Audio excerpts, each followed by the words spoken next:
Whatever our nationality, wherever we have come from, we all walk along the same path called life. We also exit through the same portal called death. And each of us, in order to be here, has been born of a woman. During gestation, we experience our mother's thoughts. We begin to hear and feel whatever's around us. Certain characteristics even start to become recognizable. And before long, we respond to these influences. And seeds of life begin to blossom as we learn to become parents to our own reality. There is a belief that we choose our particular parents before we enter into this reality. There's also a belief that our parents can participate in choosing their children. These patterns of individual and collective consciousness serve all of us throughout all of our lifetime. And the awakening of our own conscious awareness through our feelings and our emotions belongs to the soul. And the soul's journey is always within, to a greater idea of who we are as spiritual beings. Our thoughts are propelled by the Great Spirit into what we experience with mathematical precision. We birth our ideas, no matter how large or how small, through a creative field.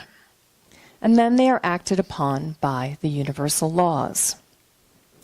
And Dr. Ernest Holmes tells us in the Science of Mind textbook that the creative field through which we demonstrate our core beliefs while we are here has been called the Holy Mother, because it is impregnated with divine ideas.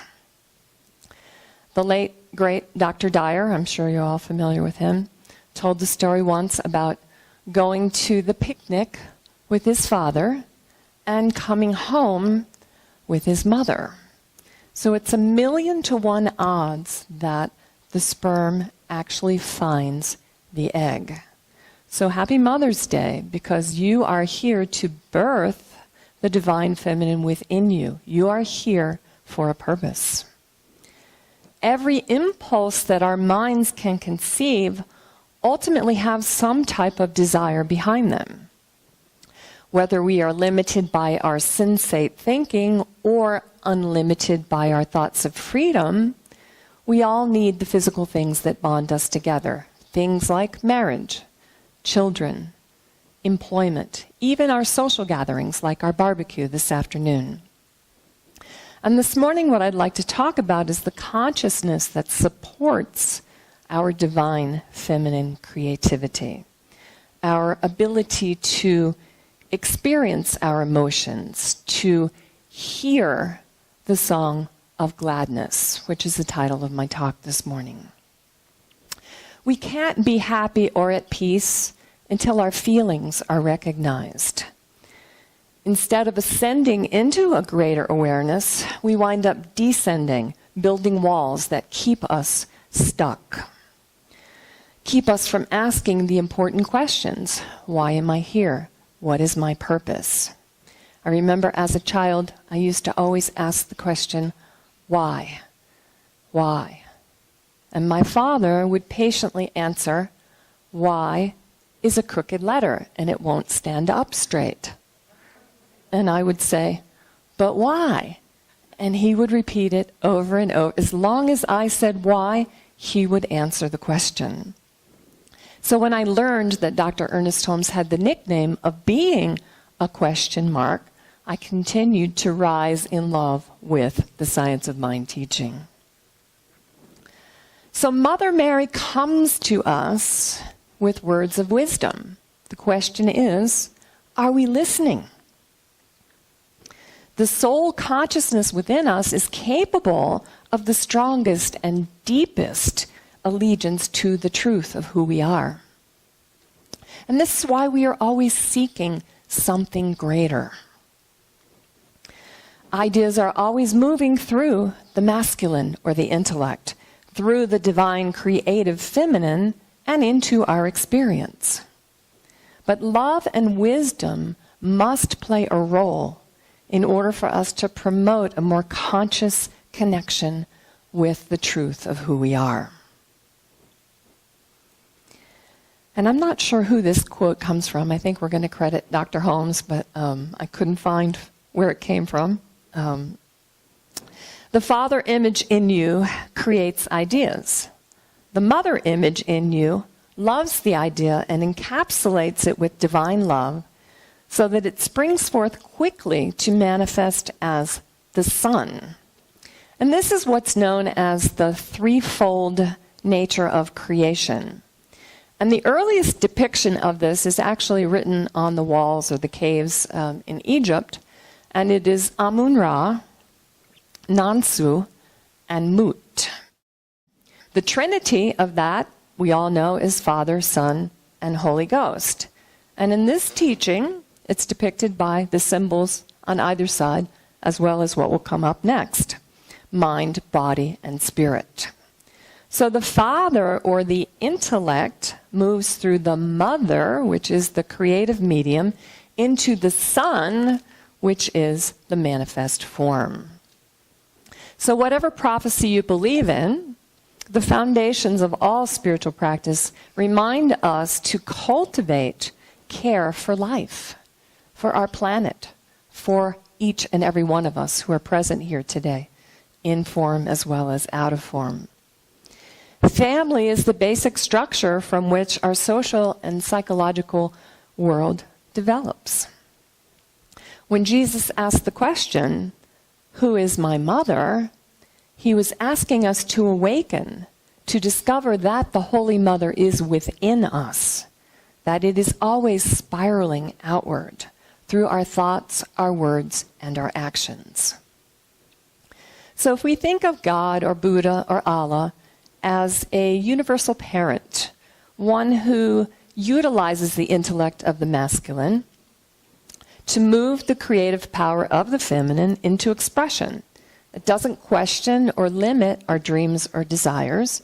It simply pushes them through the birth canal and into our experience. So if we grew up with an angry idea of God, then undoubtedly we will experience frustration, lack, and limitation. If the wisdom we receive from our ancestors supports an openness beyond what we know, the divine urge within us awakens. And I don't care what you call it, but I do care that you call it. Because when we understand that what we think goes out and touches others and then comes back to us as and in and of its own nature, that means we've begun to understand what the divine feminine creative principle is all about.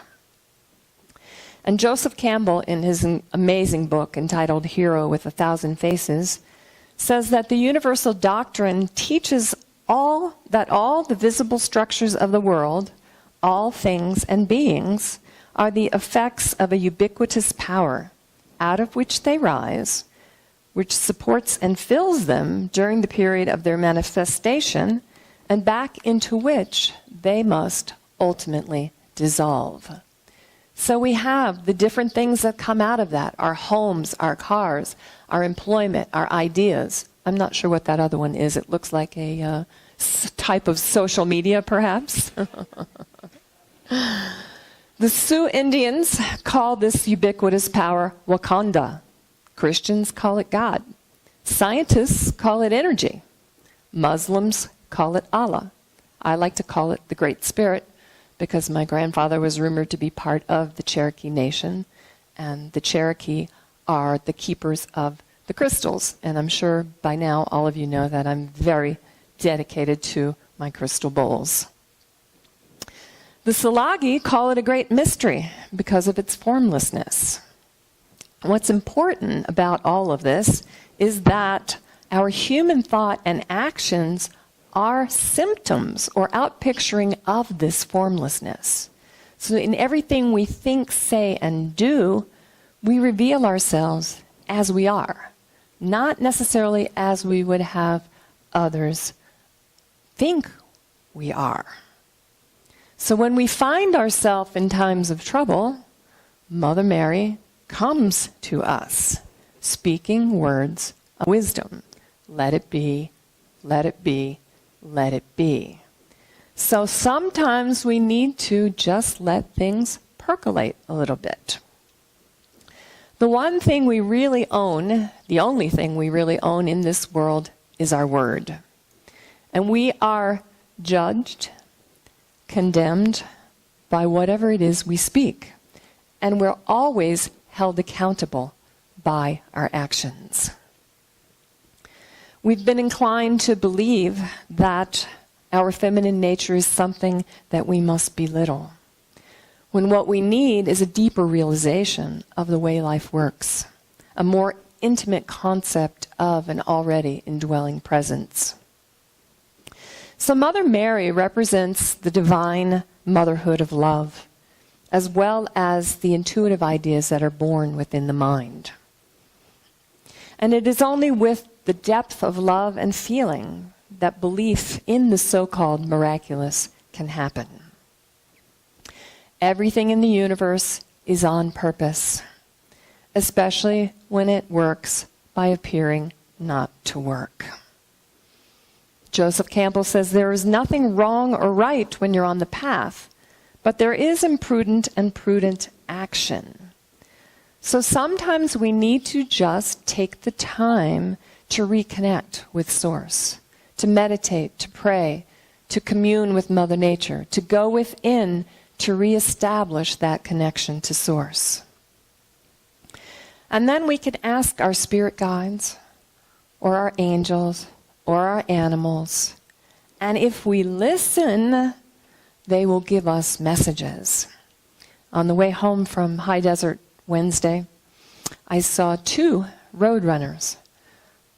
2. Usually that's pretty unusual. So of course I went home to, and I do highly recommend Animal Speaks, written by Ted Sparks. The roadrunner reflects an activation of the mental faculties. And apparently, unbeknownst to me, they eat tons and tons and tons of grasshoppers. And so in the book, he also asks you to look up the grasshopper. And the grasshopper always leaps up or forward. He never goes backwards. So we have to learn to trust that inner voice. We have to learn to listen to the messages that are coming in from the spirit guides. And if a roadrunner crosses your path, it's there to help you learn how to shift.